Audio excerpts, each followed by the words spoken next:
Hello, everybody, and welcome back to the fourth episode of the Infernal Gaming Podcast. It's your boy Blaze Inferno here, man. And today, I got three co-hosts with me. Two of them returning from the last podcast, and the third one being somebody new with some important insight. But first, I would like to introduce my boy. One of my best friends, my day one, my rider. You know what I mean? My best man at my wedding. E-Night17, tell them what's up, man. Drop your socials and all that. What's up, everybody? I'm back for another one. Yay. E-Night17. You can follow me at Couch Combat on YouTube or my Twitch channel, E-Night1117. Yeah. What's up? All right, my second co-host, you remember him from the last episode, man. The most jacked Asian I know. Here with the news report this time. You know what I mean? Tell them what the weather is outside, Rambo. Thanks, Blaze. It's Sunday, y'all. You already know it's sunny outside. It's probably 80 degrees. But what's up, guys? It's Rising Rainbow. Follow my social media, official Make It Kill Again It on Instagram, and most of all, let's have a wonderful life and talk about things, y'all. Back to you, Blaze. All right, and my third co-host, man. She's new to the show, you know what I mean? But she's got a lot of insight. She's our RPG consultant for the episode. Fizzy, let them know what's up with you. Shout out your socials, all of that, man. Hi, yeah. So my name is the Fizzy Bubbler, and I play a lot of JRPGs, specifically a lot of Shin Megami Tensei games, and also play a lot of Switch games. So I'm here just to talk about that. And you can follow me on Instagram at brat Phoebe. So yeah. All right. And of course, all of their information will be in the description box for this video version of this. And make sure, for me at least, you follow me at twitch.tv/BlazeInferno. You're watching this on YouTube already, so go ahead and hit that subscribe button, like this video and all that. And follow me on Twitter at BlazeInferno, no X in the middle. You know what I mean? I think people have been following my old Twitter that I cannot get into anymore. That's called Blazed X Inferno. That's the wrong one. All right. Before we continue on with the show, I got some updates for y'all. What's up, everybody, man? I'm recording this post-podcast. The audio got fucked up. I don't know what the hell happened, but it was basically me just giving y'all these small little updates. First update is thank y'all for tuning in. Your feedback is appreciated. The likes, everything is appreciated. Please continue to do so. Let us know what you like, what you don't like, all that jazz. Second update we got is we now have a podcast schedule. So now episodes will drop weekly to bi-weekly on Mondays, always Monday at 8 a.m. Follow me on Twitter. You'll get an update. I'll always say, the podcast is coming or it's not coming this week or, all that jazz. And then the third update I got for y'all is the podcast finally coming to Spotify. Thank y'all for being patient with that. I know YouTube is not the best place to listen to podcasts and all that, but we've been, trying to fix things behind the scenes. So just be on the lookout for that, man. I appreciate y'all for watching, and we're going to continue with the original show, I guess. We're going to get into the What's Up section of this podcast where my co-host is going to tell you what they've been playing, listening to, or watching. Just give you something to maybe, say, hey, I want to play that game or listen to that album or watch that show. So, Rambo, man, what you been playing, listening to, or watching, man? Let the listeners know.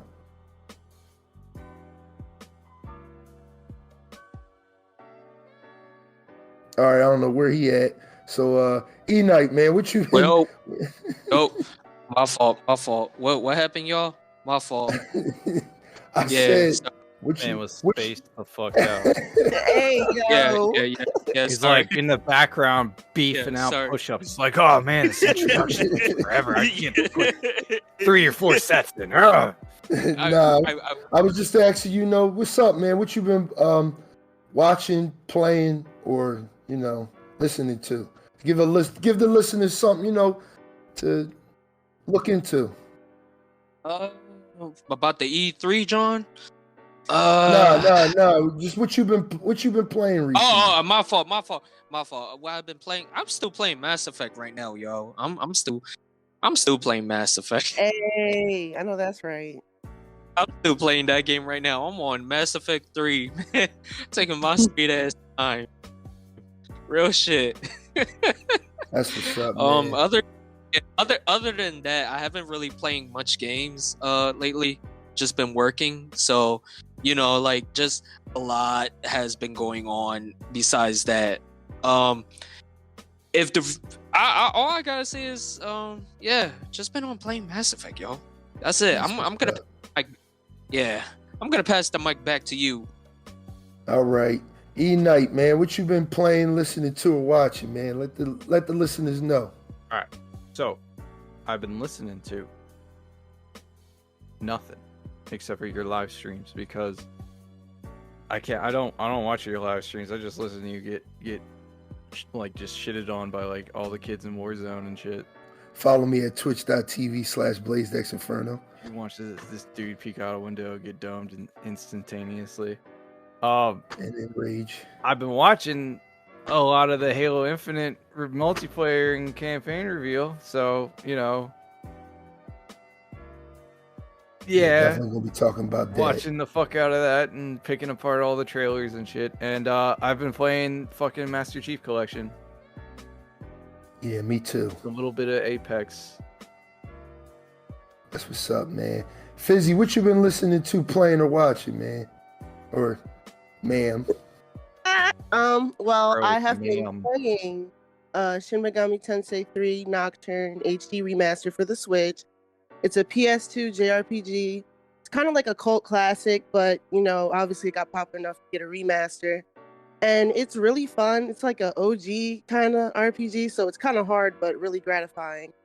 That's fun. And then also, I'm going to be listening to Tyler, the Creator, because I heard he's having an album come out soon. I think June 20-something, not sure. 25th, this Friday coming up.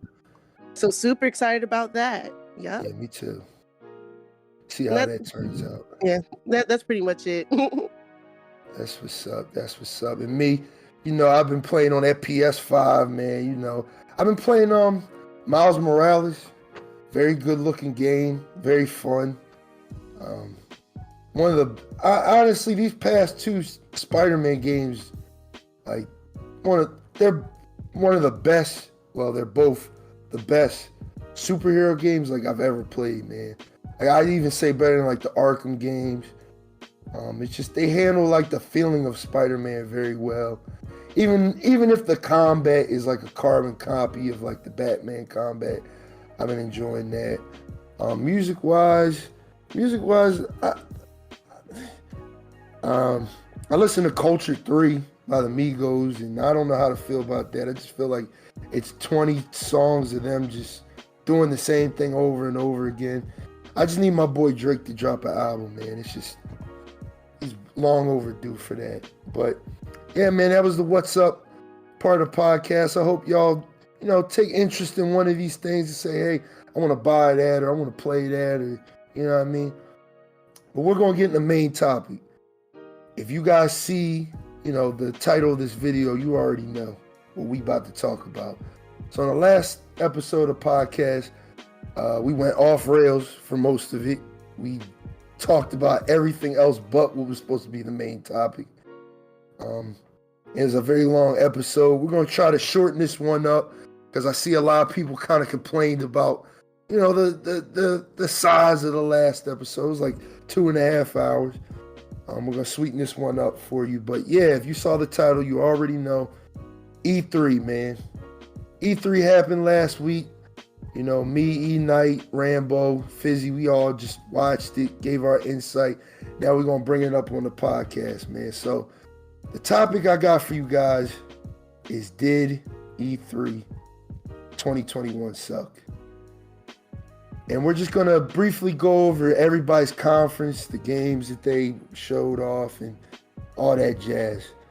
So obviously Ubisoft was first, or that was the first one that I watched because it was the first one I was honestly interested in. And they showed off something that E-Knight is very excited to play. He's very, very, very excited to play Rainbow Six Extraction. Tell us how excited you are for that, E-Knight. I know that's a day one cop for you and everything. Yo, bro. I heard it has only 3 missions, and all the same ops you play. You know, you get a little bit of newer abilities you can swap out. But if you die, you lose that operator entirely until you rescue them again. So there's that. It looks like exactly carbon copy of fucking Rainbow Six Siege as it is now.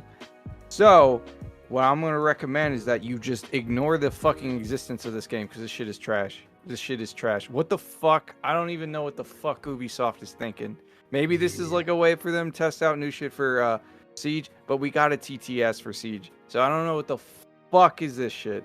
Like it's like an Overwatch 2. It's like, hey guys, you guys wanted us to fix Siege. You wanted us to improve the anti-cheat. You want us to fix the MMR shit. We're gonna just make a whole different game instead that might even like fucking run better than the actual game that like is making us money. But hey, you know, I know some people are excited for it. They love Siege.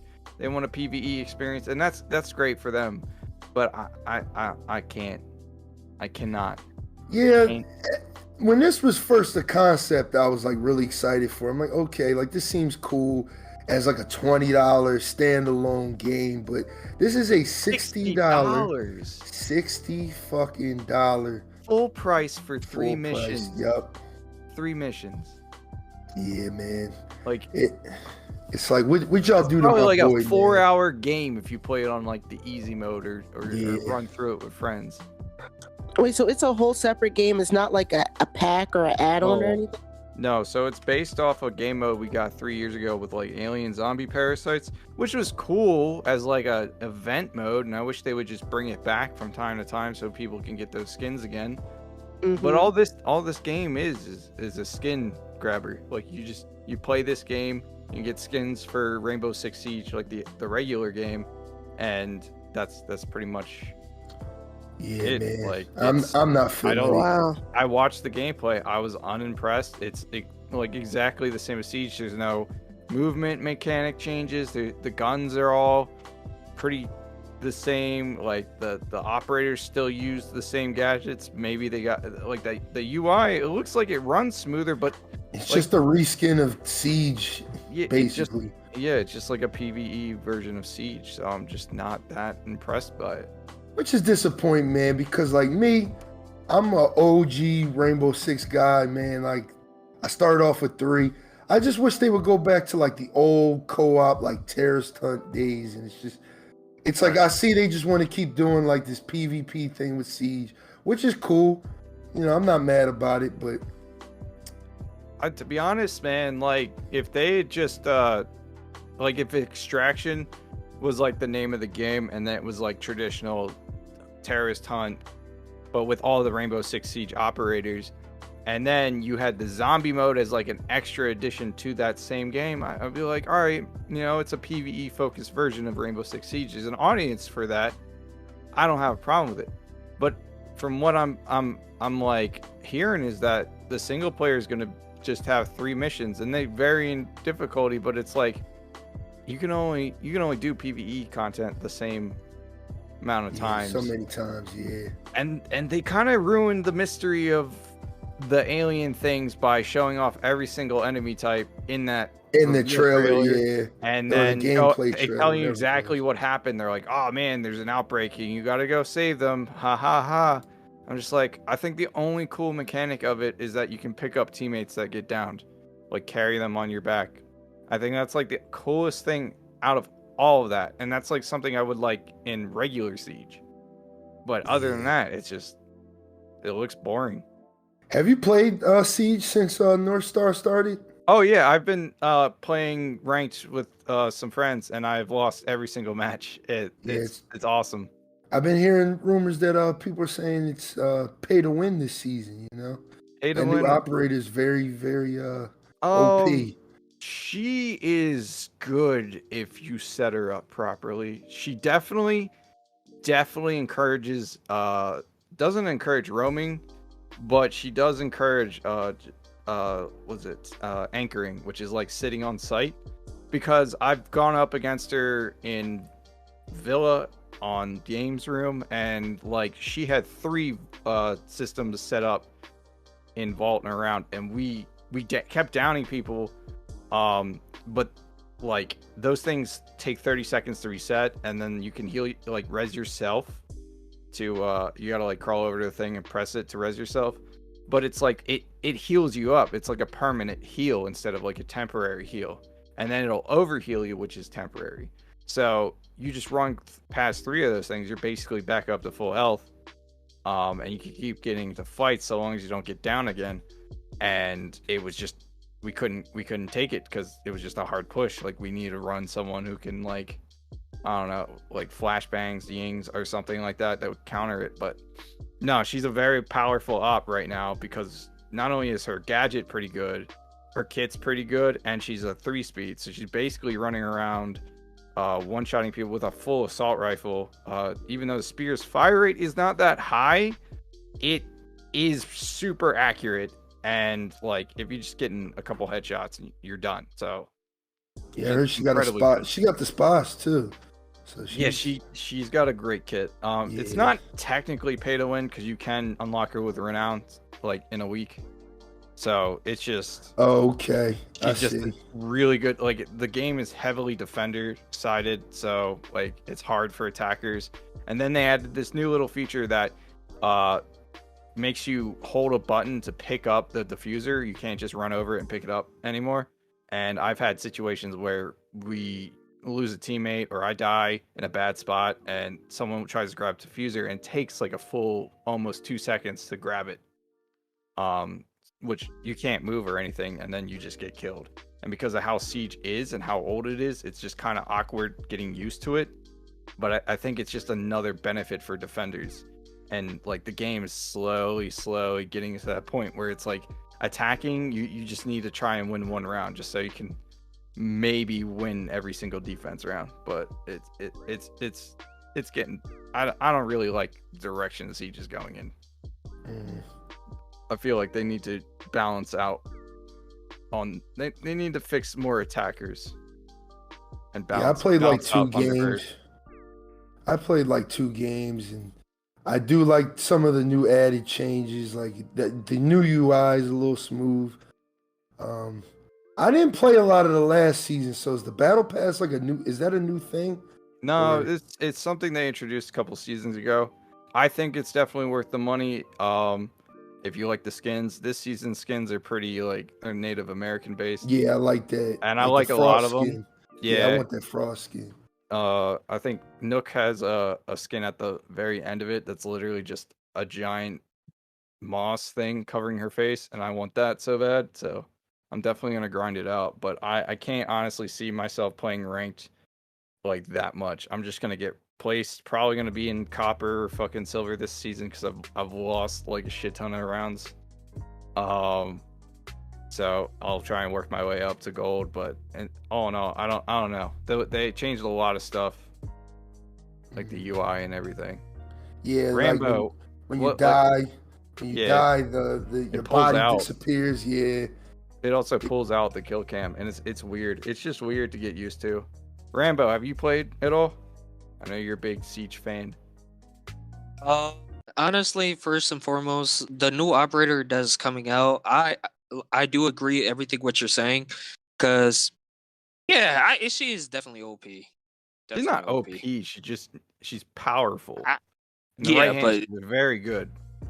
oh yeah, I think she I should be like a 2-speed though, or like a 1-speed because her kit. I would say like a 2-speed and a 2 armor, Yeah, in my personal opinion.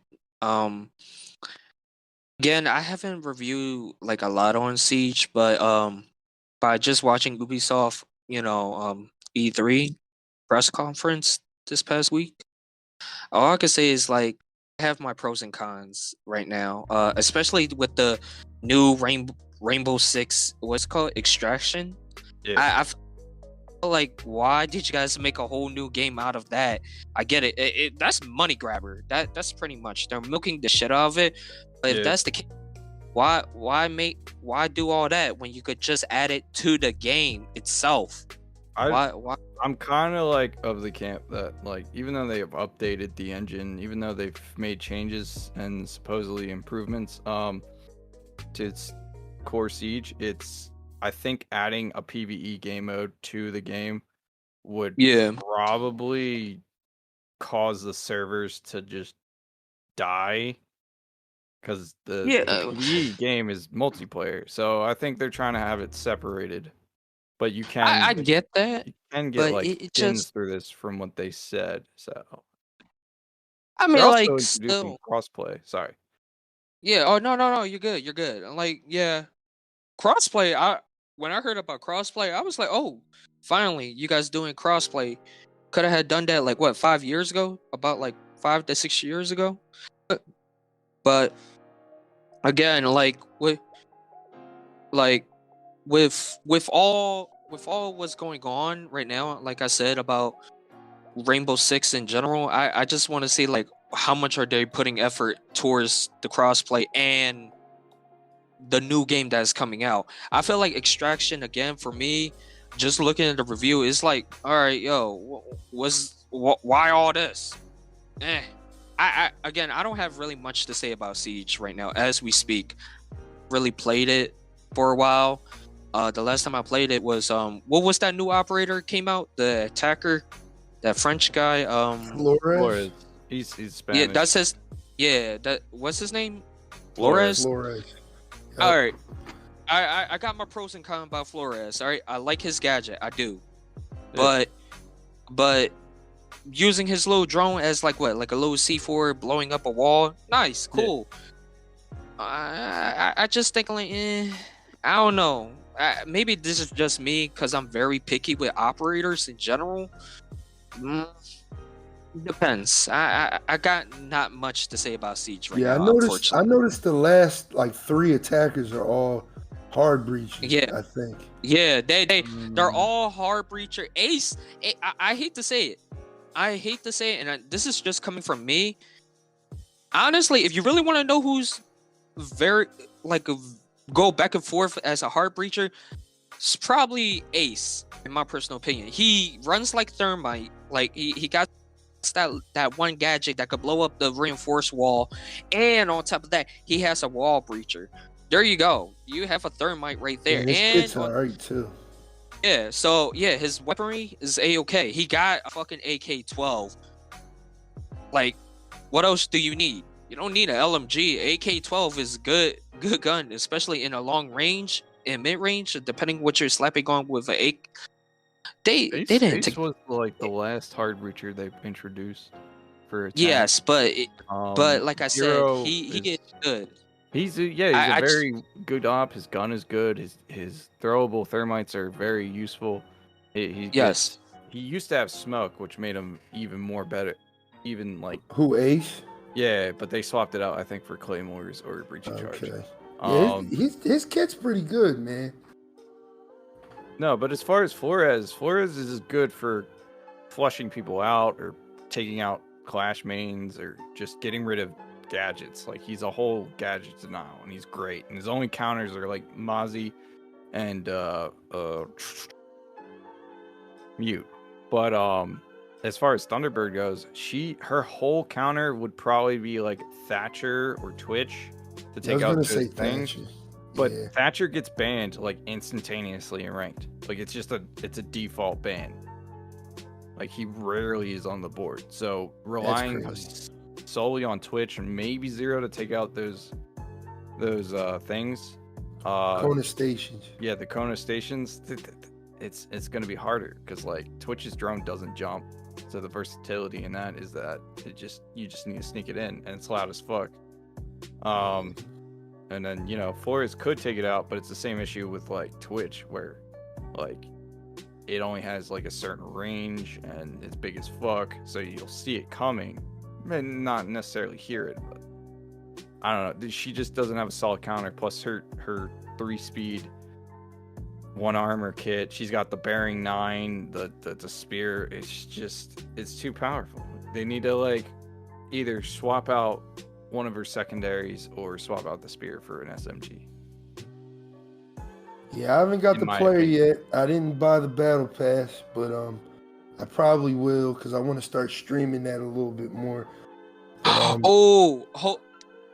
Can I intervene? I am so sorry. I forgot all about this. I'm sorry, Inferno. Yo, Rainbow Six did piss me off on this. What? They switched from a season pass into a fucking gaming a battle pass. Battle pass. Yo, Yep. that shit pissed me the fuck off. I was like, yo, where's the season pass at? I was ready to spend. Yo, So I know, like the battle pass was ass, man. I'm sorry, I'm gonna say that as it is. That shit. The battle was... pass it's pretty good, man. Like that Frost skin. I want that Frost skin. are you talking about Man, this I'm just season's saying. battle pass or last season's battle pass? last This season season. battle pass. I don't Yeah. know. Last You season got battle Grandma pass. Maru, and that's a funny ass fucking skin, in my opinion. Fuck out of here, man. You probably didn't even get that high. But no, the battle pass is like $10, and you get an operator. Yeah, it's not bad. It's That's not bad. a lot better than the season pass, which was like $40 or $50 for 4 ops, and you had to wait a shitload. You're roughly getting the same value. The only difference is now you're getting more skins for free. Yeah, Or yeah, not hell yeah. paying Just for playing it. the game. Yeah, Yeah, just by playing the game, doing challenges and shit. I think that's great. it's And definitely if you better grind it than out, season 4 Call of Duty battle pass. it's gonna get hard to keep track of. I'm pretty much gonna abandon Siege as soon as Infinite comes out, so don't even expect me to be on there. Cause Siege, in my opinion, is like it's a unique game, but it's starting to wear on my psyche, like as far as like the toxicity and community goes. Because it's like every competitive game has that, but it's just like it's extra harsh in Siege. Like we can't even get like a rando who doesn't want to criticize literally everything you do and not communicate, which I don't understand. Like people like to talk shit, but you don't suggest any new ideas or have a strat in mind. You just want to play your frag op, and then you go out, you get killed, and then the rest of the team has to handle it. And then it's just like, oh, all right, cool, but we're still trash. Yeah, and that's basically all that Ubisoft showed off was Siege. They showed off that Extraction. Avatar game, which was a Yeah. tech demo, and We're not interested in that at It- all. yeah, I'm not. I'm interested Yeah. in the concept. It looks neat. I just would like to actually see gameplay. I would actually like have games with my fucking Yeah, E3. Yeah, I thought they would show off like that new Star Wars game that Ubisoft was No, they apparently showed off working on. the Yo, Among Us movie. Yeah, what was that Ubisoft was working on? The Avatar Frontiers, whatever. Yeah, Is that's what I was talking about. It's a tech demo. Yeah. It's not even like actual Really? gameplay. No. Well, it's besides concept. besides that, I'm gonna say this, and I think if I didn't mention this towards the last episode, honestly, I know Inferno said this to me before. It ain't gonna happen, but I was hoping if they were gonna show us like a teaser of Splinter Cell or something, like, you know, just I was like, yo, I hope they show something about Splinter Cell, because No. it's been what, like 8 years, or No. something. No, has it been 8 years? it's the 2013s when Blacklist came out, I think. Yeah. Unless So you that's count why. that mission from Ghost Recon. Ghost Recon. Nah, he's in the no. second one too. He's in Breakpoint. Or you count the fact that he's an operator in Siege. Oh, yeah. Uh, That ain't even I- Sam Fisher. yeah, man. yeah. I don't know who the hell that man It is. is Sam Yeah, yeah, Fisher, it's just not the one we know. It's so dumb. All right, look. I'm sorry. That is not. Look, I'm sorry. We're not gonna count Sam from Ghost Recon and Siege. Out of all of his gadgets, you give him a camera gun, and I'm like, cool. Yeah. You That's could've all just they given gave him him. the ability to like climb from the ceiling or something. Pretty much. And Man, they snap only back. gave him that one little gadget. I mean, it's useful in Siege, He but doesn't even get to use the goggles, which is look, dumb in my opinion. yeah. Look. Yeah. What I'm saying is, I really thought Ubisoft was gonna like, yo, guess what, guys? Boom, Splinter Cell. I was like, woo! But no, I was like, their press conference wasn't bad for E3 Yeah, edition. Ubisoft gets like a strong C- for me. Like they could have showed off so much, like Splinter Cell and all that. Yeah, I was looking forward to maybe That like for seeing me. like a new update for Breakpoint. But you know, they The only just thing that I think I would look forward to is when I pick up Valhalla for the first time and play it. yeah. They have a They said they were DLC. going to support that for the next year and a half. Other which than that, I'm excited for. Ubisoft's fucking show was just, it's an F, in my opinion. Ooh. They may have showed up a lot of gameplay and revealed a lot of shit about Extraction, but it's like, Extraction is just not interesting in the slightest, in my opinion. Yeah, I was thinking about picking up Extraction, maybe It's a for like sales $20. game. Like, it's a game Yeah. that I'll pick up 2 years from now for $20 and Mhm. get all those skins that I can't get because I have to pay $60 to get those skins and play Extraction and find people that want to play Extraction with me. Like, Yeah. and I don't feel like picking up randos. So, but segue. You talk about waiting 8 years for fucking Splinter Cell. We've been waiting for fucking 19 years for a new Metroid anything. Oh yeah, we're gonna get to that. You know what else we've been waiting on? Another Beyond Good and Evil. Like, where the hell is that? They showed that off like That shit in like 3 years ago. 2-3. No, they teased the fuck out of that in like 2014. Oh yeah, you're right.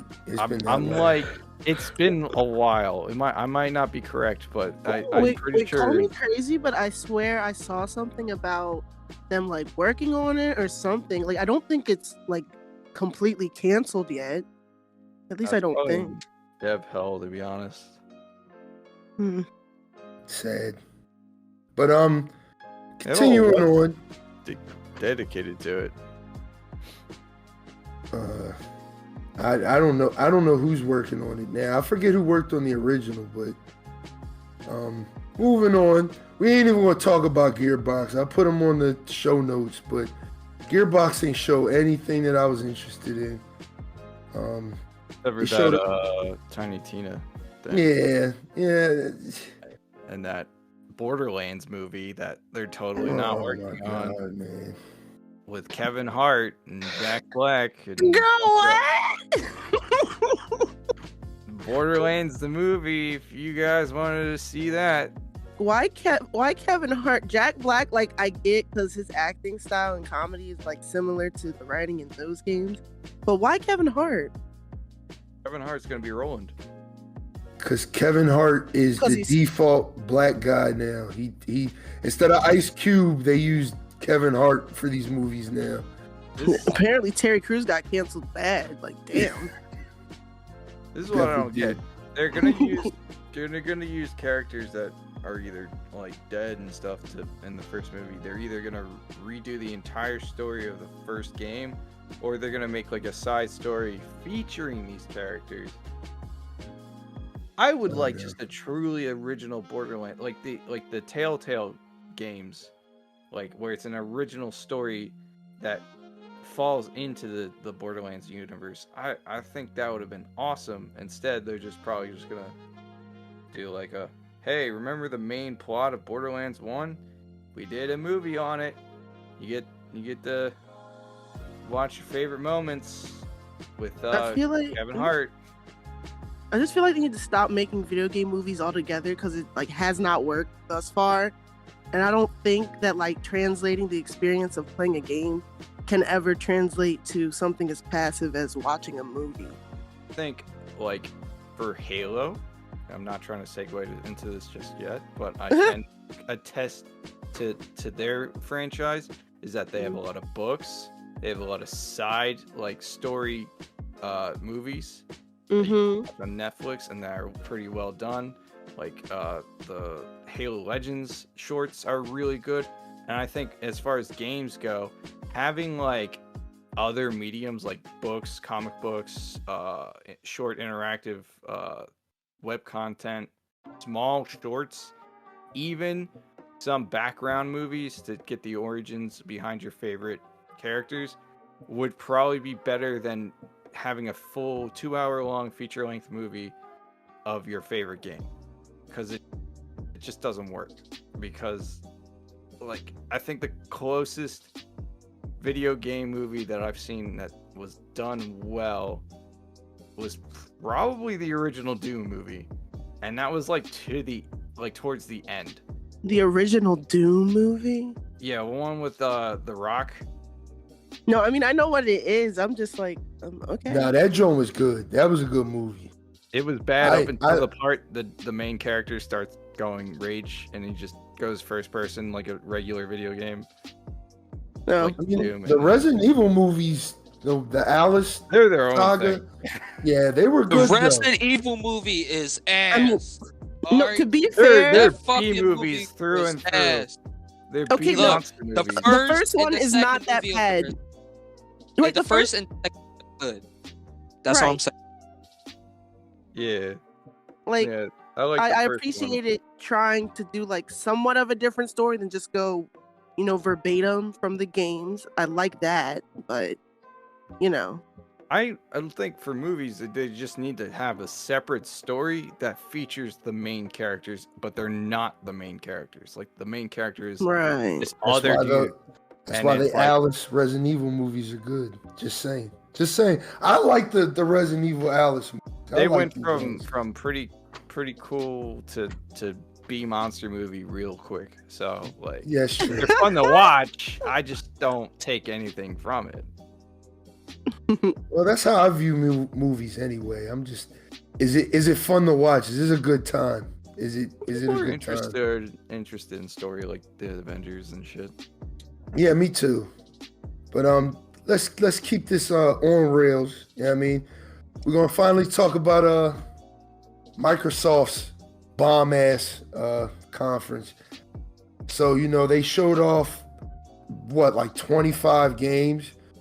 It was a very good show, man. Like Microsoft came through. We always talk about Microsoft ain't got no games, Xbox ain't got no games. They came through with the games, dog. And then they showed off a trailer and gave us a release date for a game I'm very excited to play. Starfield. It's coming out 11/11/22. I see what they did there. Skyrim came out 11/11/11. This come out on 11/11/22. 11 plus 11 is 22. I was like, oh man, like they killing me with this. But yeah, we getting that next year, man. Yeah, Starfield. Yeah, that's a tech demo. That's a cutscene. Yeah, but I'm just happy we got a release date, man. Like I really want to play that game. I don't even know if I want to play it because I have no idea what it is. Like it's we'll get more. We'll definitely get more footage as like you could tell like they're probably still in alpha. They finally just got done writing like the world out, all of that. Skyrim. It took them years and years and years to make that game. But if you really look at Skyrim for what it is, there's a lot of lore into that game, man. It's like a decade's worth of lore. No, I in don't, that game. I don't disagree that games like that take a long time to make, especially when they hide lore and there's little environmental storytelling quests. But give me something to go off of. All I got from the teaser, 4 years ago, was like, it's in space. And all I got from this tech demo thing is there's robots, arguably probably like the same design as Loaderbot, because they look exactly like Loaderbots from fucking Borderlands 2, and spaceship. Yeah, it's either gonna be like Outer Worlds where you don't actually get to fly the ship and stuff, or they're gonna actually introduce vehicles for once. I think it's gonna be like Star Citizen. I'm thinking it's gonna be a Star Citizen. Star Citizen is way too ambitious to be comparing it to Starfield. Star Citizen is literally a flight simulator with first-person combat. Yeah. And it's not even finished yet. Yeah, it's never coming out. No, it's not. They're just gonna keep making. That was the game that's gonna make me buy a PC like 10 years ago, but you know, we ain't even gonna talk about that. Not even gonna talk about that. Battlefield 2042. Fuck On the last podcast, you know, we talked about what we thought the next Battlefield was going to be. We thought it was going to be a modern day game, all of that. It is a modern day game, but it takes place what? Like 20 years. 21 years. Yeah, 21 years in the future. That's crazy. But that's where I was like, they need to have modern, but it needs to be like slightly different. Yeah, you definitely said that. Did. You got dog robots things, you got wingsuits, you got fucking tornadoes. Everything's dystopian future, so it's like, you know, it's probably like, oh yeah, everything's like fine like it is now, but there's like certain parts of the countries or world superpowers are just fucked, and Russia and the US are duking it out, but not nuking each other, which I don't like. But it looks like it's prime Battlefield. They did a lot of community, like they did the rocket shot when dude jumps out the jet, shoots down an enemy jet, and then gets back in his own jet. They did the whole C4 on the ATV trick, taking out a helicopter. There's gonna be 64 players on each side, so 128 dudes. It's gonna be great. It's gonna be great chaos. Yeah, I'm excited. I'm looking forward to it, and I hope it comes out before Halo Infinite so I can get my little feel of it, and then get on to the main course. Yeah, I'm excited I'm very excited for Battlefield. Like, I like the map hazards. It seems like, you know, they got the sandstorm and the Korean map. You have like the tornado. I'm excited, man. Like I said on the last podcast, I think Call of Duty needs that competition again. They've gotten so complacent with just being the only first-person shooter around that everybody's playing. Now it's like, let's split up that player base again. Let's take some of your people away, bring them back over here. You know what I mean? Because that's what it was. Like, Battlefield 3, like, that was a crazy year for Call of Duty, because that was arguably the Call of Duty that everybody was excited for, but that was also the Battlefield that everybody was excited for. Like, everybody was hyped for Battlefield 3. So it was like, it split up, it split everybody. It's like, what are you playing? You playing Battlefield or are you playing Call of Duty? I need that again. I need that, because I felt like at that time, it made Activision work a little harder. Like, now like I said, they became so complacent with being the only first-person shooter. The last Call of Duty had ground war. This Call of Duty has that fire team shit, which is like, I guess it's ground war, but it's really not. But I don't know what it is. But they've become so complacent with just being just the only first-person shooter. Now they got that competition again. And I see it on the forums. I see it on the YouTube videos. Everybody's talking about, we don't care, Battlefield drops. You know what I mean? Like, like, everybody's excited. I'm excited.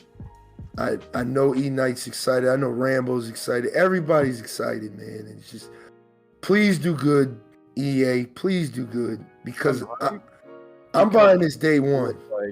Like the past two Battlefield games where it just seems like you just kind of slide around, and like you just spawn in a map, you zoom in, it's all like, oh, run into the chaos, and then you die, and then you spawn in, and then you die, and then all the maps are all kind of condensed and very laney, and I'm like, I kind of hate this, because it's not really Battlefield. Battlefield is like big open maps with a bunch of structures that you can fuck up, bunch of vehicles, people running around, people sniping, just like crazy. Yeah, we didn't even talk about the fact that they went from 64 players, 32 versus 32, to 100, and 28 players, 64 for 64 on next gen and PC.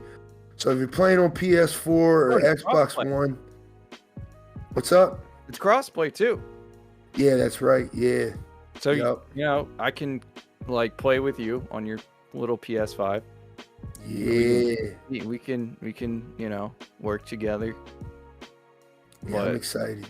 yeah, it's crossplay for all platforms except for older gens. They have crossplay between them, I believe, and PC, but I'm not entirely sure. But their lobbies are going to be smaller. How you And feeling no- about my fault. There's no single player, so it's all multiplayer, and I'm hyped. That's right. More Yeah, resources that- dedicated to multiplayer. Yeah, man. Rambo, how you feeling about Battlefield 2042, man? Oh man, honestly, this is gonna give Call of Duty, you know, the nerve. Like, oh, we gotta really bust our ass to work hard now to compete with Battlefield. Cause honestly, the last two Battlefield, I didn't fuck with it. I'm sorry. I'm just gonna be thorough. I did not like it. Hate it. It just felt like ass. Every last bit of it. And this new Battlefield, I'm excited because they're showing like a very cool environment. Like you're facing a tornado. So imagine you and like what 64 players on each side, and a tornado landed on the field while you guys are trying to kill each other. That's gonna be some epic shit, man. Imagine you in the middle of a firefight and that boom, that tornado spinning around. All you see is you're running for your life. You're running, man. That honestly, I'm gonna be real, man. I'm excited, real shit, and this is gonna give Call of Duty scared, real shit. Especially the zombie community, which is lacking, in my personal opinion. And I hate to say it, maybe Warzone, unless Warzone probably pulls something out their ass. Nah, Warzone ain't going nowhere, dog. No. They not going nowhere. No, I feel like this is what I mean by Warzone. I feel like whoever's Activision, whatever, they're gonna like, all right, Battlefield threw a little element to their multiplayer. Let's see if they could do that during on Warzone. Like they'll add some stupid shit towards Warzone. You know, besides the map like closing in all the time, they're gonna like do something intense. Like, oh, let's try to do earthquake, or oh, let's do a tsunami instead of like, you know, the circle gas, whatever, start closing in on you. I feel like they're gonna switch it up. Again, it's my personal opinion.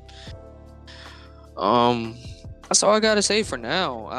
I'm personally, I'm definitely gonna get Battlefield on day one. Definitely gonna get it. So That's all I gotta say. the other games Microsoft showed off, not yet, Sean. That's it. Oh, man. You know me, I'm chomping at the Yeah. bit. Fucking time. Yo, man. Oh, please don't say it. Not yet. I gotta talk about the other games they showed off because I know when we talk about Halo, it's gonna be like 30 minutes, man. Let's literally save Halo for last, because I will talk about this shit, and you'll be like, fucking. No, Breath I of the Wild. I don't give a fuck about your Breath of the Wild. Look.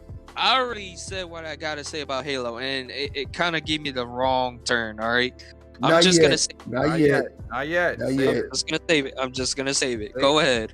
Save it, man. I gotta talk about the other games they showed. Fallout 76, man. You know, y'all love Fallout 76. I know Throw it in the trash. Plays it all the time. That trailer, that Plays it all the in-game time. trailer, holy shit, is so bad. Graphically, it's dated, and I feel like I saw like 3 or 4 bugs in that trailer alone. I mean, it's great for that little community that's still there, that they're getting new content. Wow. But Fallout 76 is just so wasted. They should make it free to play. They still want you to pay $20 for it. I refuse. It's $20 now. You know what? I'm gonna look. It's always on sale. No, it's on sale. It's literally on sale right now for like $13 on PlayStation. Fallout I 76 just saw it is the other day. $40 on Steam. That's crazy. No, it's all right. I paid $80 on PlayStation 4 when it came out because it was hype. Multiplayer Ouch. Fallout sounded awesome. hmm All my friends paid $80. We all got the Tricentennial edition. Guess what? Guess what? You get like a bunch of stickers in the game, and that's about it. You get a couple camp items for an extra $20. And then a week later, they drop the price down to $40 on Black Friday. Mm. Couldn't be more mad. So, well, like I know the community is like really wholesome, and they're all like about helping people out. I love their community. I just hate the game. I can't play it anymore. Is it still bad? It's Like I know they bad, did some yeah. improvements, but No, I mean like every update they ever introduce adds more fucking bugs and adds more Damn. fucking problems, and then old bugs come out. Like when the game came out, we had server disconnects. Every time you launched a nuke, there was a chance that the whole server would just go down. There were bugs where at higher levels, you would either do so much damage that it would reset the health of the enemy you're trying to kill, and you couldn't kill them. Or they would just have infinite health. They just wouldn't die. The main boss event for the community main boss event, which was a giant Skyrim dragon bat thing, just wouldn't. It was scaled its health off how many players were in the lobby and with their levels. So if you had a bunch of level 100 players, it had like 2 million HP, and it was like impossible to kill. Hey, yo. You would do like 25% damage at max, like at the level 50 mark, with like pretty good guns. With like I think it's like 20 people in the lobby. So if you had a full 20 people in the lobby shooting this dude with decent weapons and had good perks on, you did like 25% damage. They fixed all of that, but I keep tabs on the game here and there. I try to come back and see if I'll get into it again. But like I encounter bugs. My cousin plays this shit when ESO is boring or out of content for him to play. So he's like, I just like it because it's a nice little base building simulator. They have like the only thing that's good about Fallout 76 is that you got a little nice camp builder. If you don't like pay $1,000 from the eShop to get items for it, and it's got a pretty decent system for building characters. Right. But the loot is ass. The gameplay is ass. It's Fallout 4, so if you played Fallout 4, that's Fallout 76 in a nutshell. Like, you could probably have a better experience playing a modded Fallout 4 than Fallout 76. Yeah, well, I mean, I played Fallout 76 for probably a collective like 30 minutes because I don't know, like I love Fallout 4, and I thought it would be like a nice little like similar experience, but he said like it was more like base building, camp building, and stuff. Well, I do like that part. That's honestly my favorite part of Fallout 4. I just couldn't get into the like not being able to fast travel because like I like to be very time efficient when I play games, and I need to be able to fast travel if I know like my session I can't spend a Yeah, lot of you time. can only fast travel to Vault 76 and your camp. Like everything else is Right. blocked off. I think there's a couple more spots you can fast travel to now. If you They had, require caps. well, it always required Oh cash. yeah, The only ones money. that were Right, free- right. Yeah, the only ones that were free was the your camp in 76 or like a major settlement. But I haven't played the game since the AI update when they added NPCs to the game. And when I played that, I was kind of just disappointed by it because the quote unquote choices in it don't really matter till like the end. Like the end of the game is where you make your big major choice that locks you out of content or items. And it's like, oh man, I choose to side with this guy, I choose to side with this guy, I choose to side with this guy. Oh, I thought it was like open ended. No. Or what? No, it'll lock you, like you'll just be on bad terms with the other faction. And you Oh. won't be able to get the special faction rewards through them. I like unless they changed it, it's kind of dumb. And then once you beat that, the end game for that update was grinding gold, which is basically just going through the same end game mission over and over again. And yeah, the amount of resources you need to gather to prep for that mission and then successfully execute it, depending on whether or not your build is good. Which there was always like a meta build, and around that time was bloody builds. So like you had low HP, high rads, and you would just do a shit ton of damage. It's a lot of grinding, and I want to play a game to have fun. And while I like some grinding in my game, I don't want to spend hours and hours gathering lead and materials to make weapons and armor and ammunition, only to go into a raid and then get kicked out because the servers ate shit, and I will lose all that progress. Like it's like playing art or Rust, and you build a base you're proud of, you put a lot of time in it, and then you log off and you log back on, and it's just gone. Oh right, yeah, I heard about that. People like fucking up your the offline rating and shit. Yeah. So like that's 76, I think, needs to either get a relaunch or a total overhaul. Maybe they'll use the same system for the newest Fallout they could come out with, which probably won't be for like 10 years. That'll depress me, because the one thing I actually really do like about Fallout 76 is the fact that like the scavenging system is worth a damn. Because like by the time you get like, I don't know, I want to say maybe level 15 to like 20 in Fallout 4, like all the scavenging is pretty pointless unless you're like constantly modding guns and building stuff for your settlements and stuff. But in this game, it seemed like more useful. It was like less of the junk around and stuff. So I did like that part, and I do hope they put that in the next Fallout. Yeah, I liked the whole gathering to make your shit. I just didn't like how expensive a lot of the resources were for like normal weapons and ammunition. And again, you get killed, you lose all that junk. Someone can pick it up. PvP in that game's terrible. To the fact where I think they should get rid of it. They had a whole battle royale, which was interesting, and then they got rid of that. They got rid of that too. So battle royale for Fallout. For Fallout Nuclear 76, Winter, whatever it was called. it was interesting, and I was like, I played it. It was fun because they actually tweaked how the game handles with PvP, but then they only did it for that mode, and PvP and other modes were garbage.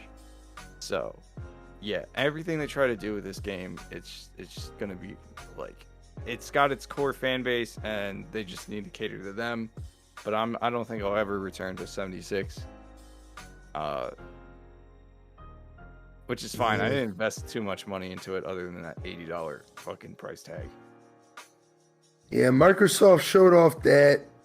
They showed off Back 4 Blood, which is, I want that. Basically Left 4 Dead, and I'm excited for that. We're gonna try to speed this up. It's we gotta give E Night at least a good 30 minutes to talk about Halo Infinite. 30 minutes. Outer Worlds 2, they showed that off. I'm excited. I think Fizzy's excited. Yeah, I was surprised that that's what it was. I didn't even know what it was till literally the title pulled up. I was like, oh shit. Okay, correct me if I'm wrong. Yeah. Okay, I only saw like a trailer. Was there like actual gameplay or anything? Nah. All I saw was like a really like cynical trailer, and I was like, okay. I mean, I guess I'm kind of excited. Like, I don't mind Outer Worlds 1. It's just a very like, the actual gameplay is very just okay. It's yeah. But the the dialogue and everything, character creation was the dialogue was great. I liked the people that were in my party, that was all fun. Well, I just hope that's what Obsidian was going for, because their fan base was like the original New Vegas, so they weren't heavily working on gameplay. They were more about the dialogue, the quest system, the world building, like and some loot you can get. I like the tactical time dilation system. I thought it was neat. I just wish the UI was a bit more cleaned up, and I mean, there was a bit more controls kind of clunky at times too. I was to say, like, I recently just played Fallout New Vegas for the first time on Xbox, and actually, even though that gameplay is dated, I had far more fun with the guns and the combat with New Vegas versus Outer Worlds. Not because Outer Worlds is dated or anything. It was just more fun to me. Like, I don't know. New Vegas is GOAT. That So. makes Right. a lot of the Fallout games more fun, which is probably why I didn't enjoy 76 as much in their combat. But as far as like gameplay goes, it's a bit different because they have like more RPG-ish skills, and they also have perks that just make the game a lot more fun. Whereas in Outer Worlds, I think they had perks, but like they didn't do as like they didn't do as much as like traditional Fallout games would do. I mean, I don't even It think was I pretty took basic. like a single perk that like I know like if you do or if you take too much a certain amount of damage, you can take a perk that improves one thing but reduces another. I didn't take any of those. Yeah, no, I didn't really see the point in taking them because like Right, yeah. game like on my first playthrough I was like I did pretty well. I did a sniper build, sniper handgun build, and I beat it, and I was like I like the story. The gameplay was just kind of meh. And I didn't like the fact that it wasn't like a more open, like it was open zone, but it wasn't like a huge world to explore. And also, I felt like the campaign was kind of short. I mean, I'm somebody who plays like 100-hour games, but I felt like the campaign was like a teeny bit short. Like, I know I was really close to the end, and I was like, already? Like, geez. Depends on what you do. Like, you can get to the end of the game in 20 minutes. Like that. I mean, I understand, you know. Like, yeah, everybody's different, so I won't really comment on that much, I guess. But I do hope that with this new one that they at least improve the gameplay, because the writing and everything else is A1. I just hope they take a chance with this to heavily improve the gameplay so it's more of a fulfilling experience all around. I think if they improve their movement, like the way you move your character instead of it being like a standard Fallout, I'm walking, I jump slightly high, and I aim and shoot. Like if there's The jump dodge thing I liked a little bit, that like the jump and the slide, like the little Mass Effect Andromeda thing, that was cool. it was all right, but it just was a bit clunky for me. Like they need to make it so like it's more a part of the world, because like you're the only one that's doing it. Like none of the other characters do it. All the enemies stand there, attack, or attack you from range. They don't really do enemies. Dog, oh my goodness, yeah. The AI is stupid and generic, terrible AI. It was like literally like a dog and a human and a bug variant of everything. I'm like, why? Yeah, every planet has the same life.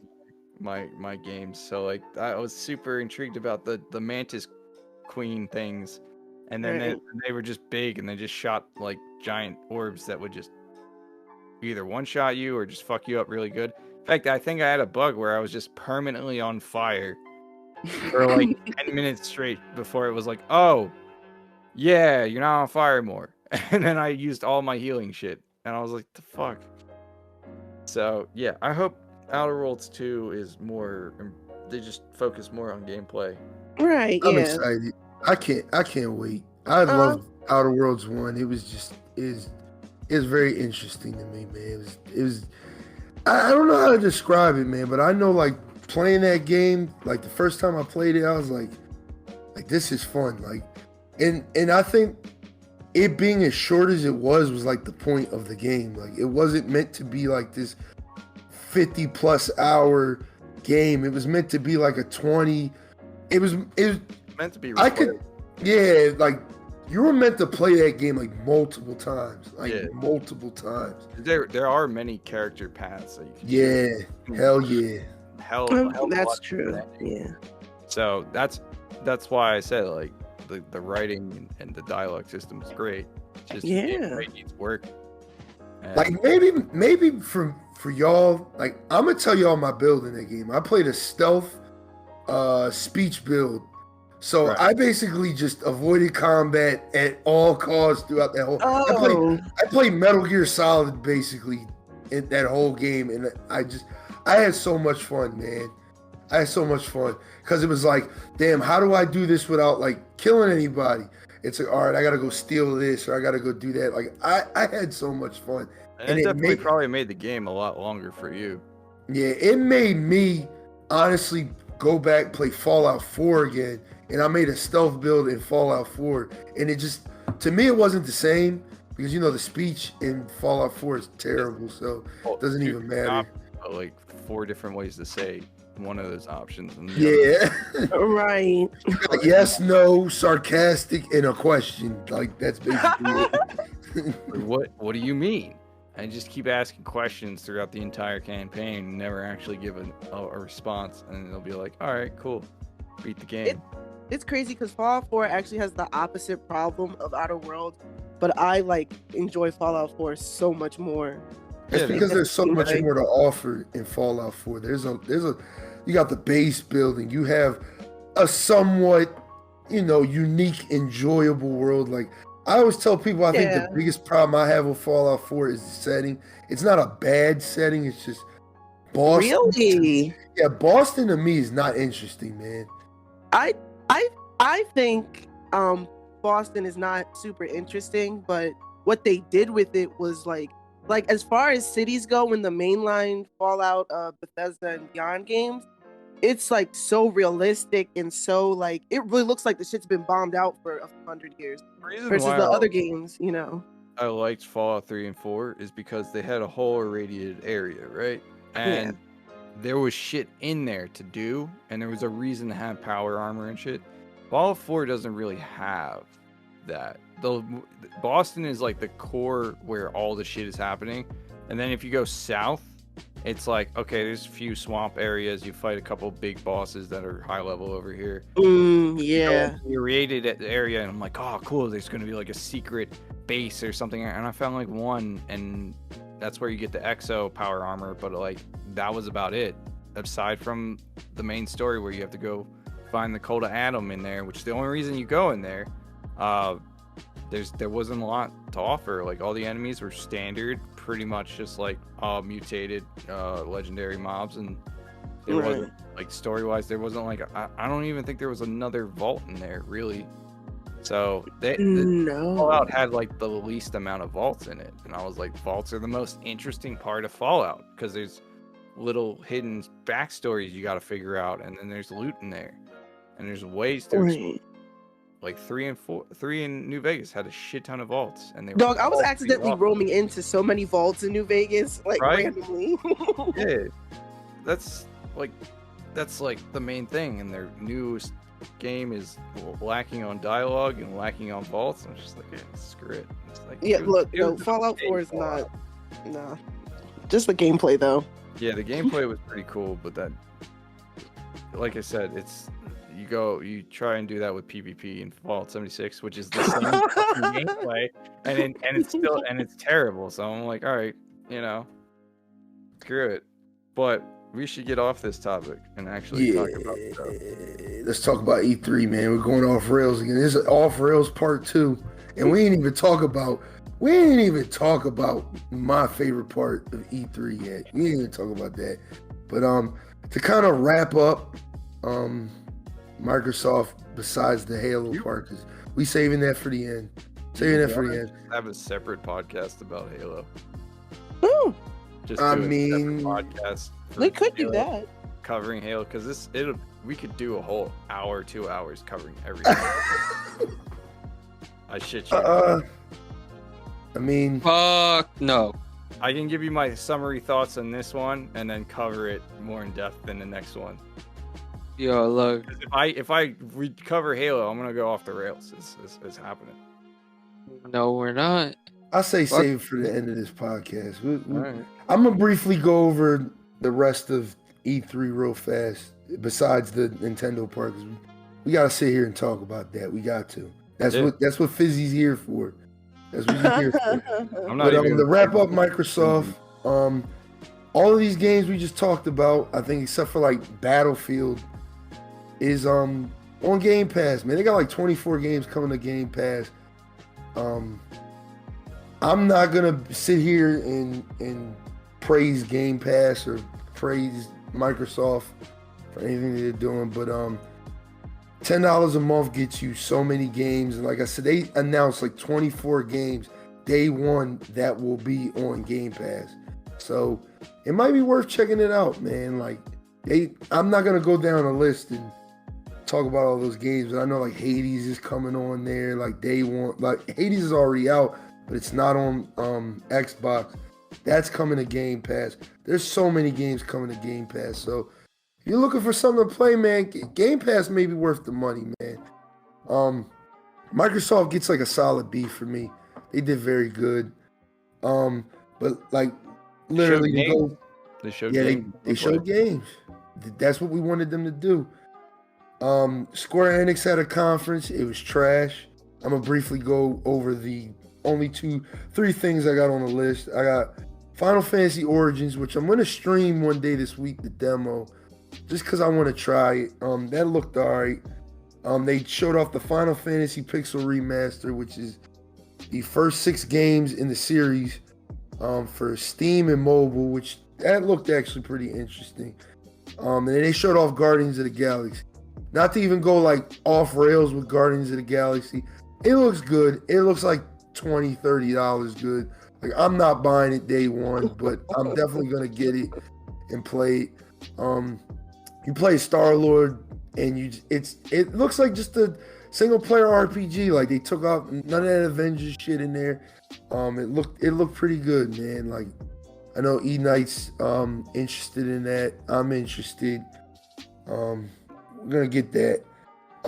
Capcom, they literally said DLC is coming for Resident Evil Village, and that is it. Like that's all I took from that entire conference. I was just upset. I was upset because I went in watching it like, oh man, they're gonna show off like maybe a new Devil May Cry, maybe a new Marvel vs. Capcom. They just basically they ain't show any of that shit. So Capcom sucked too. We're gonna get into the best part of E3, what I was hyped for. 12 p.m. EST. Man, Nintendo was on and they brought the games, dog. They brought the fucking games, man. So Nintendo showed off a new Mario Party, I think it was. I'm sort of interested in that because I like Mario Party. But we're gonna talk about what I'm really excited for, man. Like I literally like fangirled when I saw this, and I literally almost pre-ordered it, and it doesn't come out for another like 4 months. We talking about Metroid Dread, man. Like, yo, I saw that Metroid 5, and I was like, no, they did. I was like, no, they did. We got a sequel. We got a fucking sequel to the best Metroid game in the series, Metroid Fusion. I saw the suit. I was like, oh my god, that is the Fusion suit from the end of Metroid Fusion. I'm excited. That's a day one, a easy day one for me. I'm copping that. E Knight, how do you feel, man? Tell them how you feel, man. Again, day one. Like it's 2D, 3D platformer. All right. It looks like they took some mechanics from other M with like camera angles, but it's gonna be a solid 2D platformer. And I'm hyped. I can't wait. It looks like you're gonna be hunted down by those robot thingies, just like in Fusion, where you get hunted down by other fucking Samus X or whatever her fucking name was. Jesus Christ, like that was the most terrifying part, and I love it. I wanted to see Metroid Prime 4, but I'll take this. If this is what I'm getting that's exactly how I feel. Between, I'll take this. It looks solid. Looks like standard Metroid, like Metroidvania goodness, and I'm hyped for it. I want it. I want it right now, and it comes out in October. And so does October 8th. So I'll be playing this in between when I get in between fucking rounds of Battlefield. That's going great. Yeah. Like the Switch has been pretty great since I've gotten it. I got Monster Hunter. I got like Pokemon. Yeah, I'm excited, man. Metroid Dread, man. I could not believe when I saw that Metroid 5. I'm like, bro. Like, nah, they didn't do this. Then I saw the suit. I'm like, yo, man, this is crazy. This is crazy. I cannot wait, man. So, yeah, October 8th, we're getting Metroid Dread. They showed off Breath of the Wild 2, which I'm very excited for. At first, when they first showed it off, like, 2 years ago, I was like, I'll take it because I'm a big Zelda fan. But now I'm like, yo, I can't wait for this game now. And it comes out 2022, they said. So it should be damn near done. So we'll get that. Breath of the Wild 2. And then the last thing I got on Nintendo's E3, which is why Fizzy is here, they showed off SMT5, which stands for Shin Megami Tensei 5. Now, she talked about in the beginning, she's been playing the remaster of 3, which people say is one of the best games. If you're not familiar with Shin Megami Tensei, I don't blame you, because I wasn't until she started playing 3. It's basically made by the same people who do Persona. It's a Persona type game. It gives me the vibe of Persona when I saw it. Well, yeah, just let me explain it because Yeah, go ahead. That's what you're here for. Go ahead. That's exactly what you're here for. So basically, Shin Megami Tensei are a large series of JRPGs, and they use something called the press turn system, which is when you exploit weaknesses so you can gain extra turns to heal, to pass, to do whatever you need to do. All of their games have this, and there are sub-series. The main line is Shin Megami Tensei, and the side series is Persona, which you've probably heard of. Persona 5 Royal came out last year, I believe. Persona 5 is actually the first SMT game I started with, and it opened me up to this large series of RPGs that I enjoy very, very much. And from there, I played Tokyo Mirage Sessions, which was a Wii U exclusive that came to the Switch. That was really fun. And now I'm playing SMT3 Nocturne HD Remaster on the Switch, which is also very good. If you are curious about the series, I suggest you start with Persona 5 because it gets a little complicated. But yeah, so being part of the community and stuff for a little bit, people have said nothing but great things about SMT4. So I was very excited to be a part of the community when SMT5 came out. So I went to watch the trailer, and while it looks good, I'm not gonna lie, when I saw the gameplay, it seemed like a lot of assets were borrowed from TMS, Tokyo Mirage Sessions, that was on the Wii U prior. So I was like, okay, because I know they've been developing it for quite some time. I'm not sure exactly what year SMT4 came out, but it did come out on the DS. So yeah. I'm still excited. I just hope that it's a very fun game, because all the games I've played so far have been like super interesting, and I would hate for the newest entry to be, quote, disappointing. But also, my opinion could also not be valid because I just started being part of the community stuff. So, there's that. But I am excited for the game to come out. I will, of course, buy it because I buy and play almost all their games. And yeah, I just hope it's a really good adventure, and it attracts some new it attracts some new people to the series, because it is a very fun gameplay mechanic, the press turn system, and I hope more and more people come to know the SMT franchise. There you have it. That's the best way to sum that up. To give you a little insight, the only reason she got into Persona is because I bought Persona 5 for $15, because I heard nothing but good things about it. And I bought that maybe I think it was like October last year, and I was like, I'm gonna try it. I played 45 minutes and was like, oh, this ain't for me.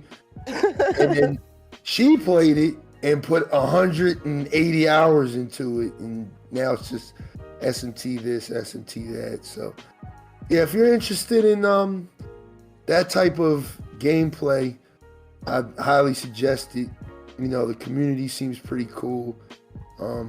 Yeah, I might actually try SMT5. I might actually try that, but we'll see.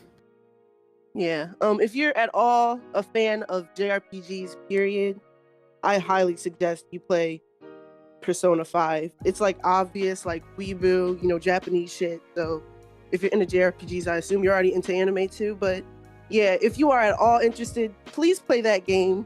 Fucking amazing. All right, that's all I gotta say. All right. And to basically sum up everything before we talk about, I guess, what is the main topic of the show at this point. Yeah, Nintendo showed off some games, man. I was surprised, like the golf thing. I might buy that Mario Golf just because I'm a sucker for Mario sports games. Like that tennis game is really good. But Metroid Dread, man, just to go back to that real fast, buying that. So that basically sums up E3 besides the large topic. The E3 sucked this year. I'm gonna ask y'all first. Do you guys think was E3 like bad this year? Because I feel like it was, but it had a reason for being bad. And I think the reason it has for being bad is because, you know, the pandemic kind of fucked up some things. And, you know, as the pandemic kind of dwindles down, because, you know, you know, the right way to say it is the pandemic isn't over, even though I believe, I'm going to leave my beliefs out. This is a gaming show, not a political show. You know, they're just returning back to work. So now these developers were working from home. Now they're back in the studio. So now E3 on, we should start to see the games come. So hopefully next year, E3 is a little bit more braggadocious, bigger. Like I said, they didn't show off any games. And I mean, it's not that they didn't show off any games. It was just like, I was expecting like Ubisoft to have like 9 games like they usually do. I get it. They dropped like 3 of their biggest games at the end of last year: Watch Dogs, Assassin's Creed, and what was the other one? Oh, they had the Immortals game that came out. So it's like I can see like, all right, they're taking a little break this year. All right, that's cool. Square, they're working on Final Fantasy 16. That'll probably take the next 7 years. Did E3 suck, man? Enoch, how do you feel about E3 this year, man? I think it should have happened, to be honest. I think it should have got skipped over one more year. Like, I'm happy because of certain things that were announced, but these things could have been announced in their own little online live stream, more curated. I don't think that a lot of the studios or publishers had a lot to announce. I think with the exception of Nintendo and Microsoft, because they actually showed off games, new games that we haven't seen, and more updates to games that we have seen. Like the other publishers or game studios just didn't have much. Like the PC gaming show was just a reveal of a lot of indie games and games we've already seen in prior E3 shows. So it's like I think it should have been delayed at least one more year. They should have had their own separate things for this year. Sony didn't even show up, so like we're still waiting to see what Sony's gonna show off in their little own private conference. So overall, E3, I don't think it should have happened, and it gets kind of like a D, mainly because it's saved by the fact that Nintendo and Microsoft came out fucking swinging. Yeah, literally. So if we gotta declare winners, it's gonna be both of them. Like, yeah, like depending on what you're a fan of, it's both of them. And considering how much value the gaming pass, Game Pass has now, considering that majority of the games that were announced are like day one Game Pass, and that's for both Xbox and PC. That's yeah. And we got a lot of player value going on this year. A lot of people. I think it might have been a conscious decision considering the pandemic affected a lot of people's income. So maybe they're trying to have a better value so they can pull in that audience for, you know, it'll better bolster their communities. Yeah. I think that I don't know who the winner would be. I think you're right on that.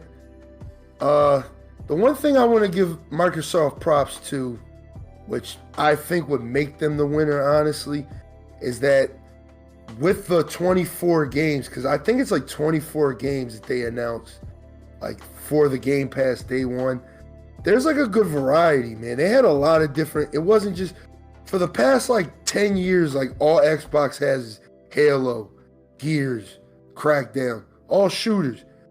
I feel like this Game Pass is like very, very, very, there's a great variety. So they have RPGs in there. They have first person shooters. They had like that, So that yeah, one, like, that. they had that one like cinematic game. I can't think of the name of it, but it looked like it was gonna. If I played, it was gonna make me cry. Like one of those type of games. It just they had the variety. They had the 8-bit games in there. There's a lot of indie support. So it's like again, like I'm not a spokesperson for Game Pass. I've only just came back to Xbox for the past 4 months, and I will tell you that the Game Pass, for me at least, has been worth it. It's just like if you want to try a game, it's there for you to play. Like I played a couple games maybe for an hour or two just to see if I like it. I didn't like it or I did like it. It's good for that. But with these 24 games, it's like I think I want to play all 24 of them. And that's for real, man. I think everything that they showed off, it was like there was a good variety for everything. So I'm excited. Nintendo made me proud, man. Like my Switch has been collecting dust. I put like a good 40 hours into Monster Hunter. I keep wanting to pick it back up, but I think I will soon. And with all these games coming out on it, I'm definitely gonna be on it. This podcast is getting kind of husky, man. I don't know what Rambo and E Night want to do. If they want to just briefly talk, let's just do it, man. And then we'll maybe do a part 2 later on in the week, and we'll give you like the full hour synopsis, because what we're excited for as a core in this podcast is Halo Infinite, man. Halo Infinite was honestly like one of the biggest highlights of E3 for me was Halo Infinite. Bro, it's free. It's free. The multiplayer like I said, is free. You have no reason to not go and play. If you have either on a PC or an Xbox, you have no reason to not play. Fuck, try and Halo play it on at a this Dreamcast. Like, fuck, it's free, bro. Like, and it's cross play between the two, so it's not like it's like a Fortnite thing where it's like, oh, we just made it free to play battle royale, some shit, and it becomes popular. No, it's literally core Halo. Return the fucking form Halo. Okay, it's like what the natural evolution of Halo Reach and 3 should have been. Without all the armor abilities and stuff. We got equipment back on the map. We got weapons that make sense. There's momentum behind your movement. It's not Halo 5 where everything's all plasticky and you're sliding around like a goddamn ice cube. You're fucking there's weight behind everything you do. It's like the reveal trailer shows that off perfectly. You swing a hammer, it impacts and moves shit. You shoot a fucking spear gun at a warthog, it goes flying in another direction. Like, grappling hook, like, we all thought it was going to be a cheap gimmick just to get you back. I was like, oh, grappling hook, oh my god. No, there's lateral movement, there's vertical movement, you can grab weapons with it. You fucking battle rifle is keyed, is a legit precise weapon now, because of that fucking Halo 3 arc, or reticule is like big as fuck. Halo Infinite arc is like precise. It's like DMR size. Looks like there's not going to be a lot of recoil. Fucking, you got like bubble shields, counter shields, like fucking reverse Uno card shields. Like, this dude was like running and gunning. He has like this shield thing on his arm. You're like, what's that do? This dude shoots a charge shot out of a plasma pistol, and he's like, nah, son, sends it right back, and then caps his ass. I'm like, oh, that's awesome. Yeah, there's a lot to orgies here. We got theater. We got campaign is gonna probably be full price, but like, it's an open world Halo game, and like, as far as story, it's probably gonna be ass, but I'm still gonna buy it. It seems like they're gonna support it for like the next like. It seems like the way he's talked about the story, it seemed like it was gonna be like parts, and this was gonna be a Halo game they support for like. Sergeant Johnson has a whole fucking military academy. Academy. It's an academy. So it's like, you practice weapons here. You practice the tutorial. So like, to get a handle on the movement. There's sliding, clambering, and sprinting. And I know core Halo fans might not like that. I know the 5 Halo fans will be like, oh yeah, at least there's that. But like, I think it's a natural evolution, because it doesn't look like it's super fast, and it doesn't look like it's gonna be like super like, oh, like jetpacky and slidey and weighty. Like, there's an actual practical reason for it. And fucking the academy, you get bots in the academy, you get your own personal AI. armor customization, bro. You saw that samurai fucking armor. That shit is free. You don't have to buy the battle pass. It's an event in-game thing you can earn. Okay, in the battle pass, you buy the battle pass and you keep it forever, like forever, and you can buy it when it's an older one. You can work on whatever battle pass you want. It doesn't go away. Best fucking option. Yeah, Bro, I think best consumer game right now. If it is what they say it is, bro, they brought back the dude from Halo 1 through 3, Joseph Staten. I probably said his name wrong, but fucking this dude barely aged. They brought him back because they were like, we're fucking up Halo. How do we unfuck this? Let's bring back an original creator. Yes, all we need now is to get Marty O'Donnell back on board, but like I doubt that's gonna be happening. But like, I'm hype. I think what we're gonna do is you guys are gonna get 2 podcasts this week because we got to go in depth with Halo, man. There's a lot to unpack, and this episode has been pretty husky already. So, are you cool with that? E-Night, Rambo, we do just the 3 of us. We hop on a podcast and we talk about Halo for an hour. And this one right now. Yeah, sure. All right. So be on the lookout. I mean, episode 5 will be about Halo for the whole episode. We're just gonna talk about Halo, but I'm gonna wrap this up because, like I said, I wanna give y'all shorter episodes. Like I said, the last one was like 2.5 hours. A lot of people were telling me it was kind of just hard, to get through, especially with it not being on like Spotify podcasts or like Apple Podcasts yet. It's a lot to unpack. But we're gonna wrap this up. We're gonna talk about. Please be on the lookout for episode 5. It's gonna be just E-Night just talking about Halo for an hour. So if you're interested in that, please tune in on that. But this has been episode 4. Did E3 suck? I think we all came to the conclusion that could have been better, but I don't think it happened this year. It was disappointing for me at least, but it was disappointing.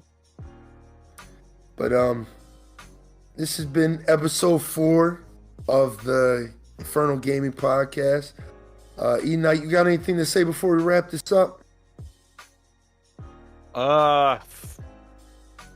Shit, not really. No, I just kind of just am focused on Halo Infinite in my brain right now. So if I'm gonna say anything, it's gonna be get Halo Infinite when it drops this year in holiday. It's free. You have no excuse. If you don't have an Xbox, if you don't have a PC, go out and get one. That's all I gotta say. Yeah. What about you, Rambo? You got anything to say to the viewers, listeners, before we wrap this up? Not much, really. I didn't really have much to say about this episode at all. As Ubisoft and Microsoft and Halo, I didn't really did a lot of talking, but Yeah, be on the lookout for episode 5. We're gonna do a lot of that Halo talk. Fizzy, you got anything to say? Thanks for having me as a guest, all that jazz. Yeah, we literally brought her on here to talk about something for 5 minutes, but it's all good. It's all good. We needed that insight. We'll definitely have her on future episodes. I think I got like the next 3 episodes planned out. Like I said, except for this week at least, because we got a whole nother episode we got to record, and it'll probably be out this Friday, maybe 4 or 5 days after this one drops. Be on the lookout every Monday at 8 a.m. I'll have a podcast for you guys every week, maybe bi-weekly. That's what this week is looking like. It's looking like I'll drop this, you're already listening to this, and then 4 days later you'll get another episode, which will be a continuation of this, and then I'll probably take a week off just to give you guys, some time to go listen and go watch me on twitch.tv/BlazedInferno. But that's it. This has been episode 4. Make sure you check out the links in the description box, man. Follow E-Night, Couch Combat. Follow my boy Rambo's Instagram at official make it kill it gain it. And this has been episode 4. Damn, I forgot the episode number. It's been a lot to unpack. It's second episode 4. It's episode 4, man. Yeah. It's Yeah, episode 4.5 is coming soon. Thank you for viewing. Thank you for listening. Thank you for all that. And I'll see you on the next episode of the Infernal Gaming Podcast. Thank you guys for watching. Bye. Bye.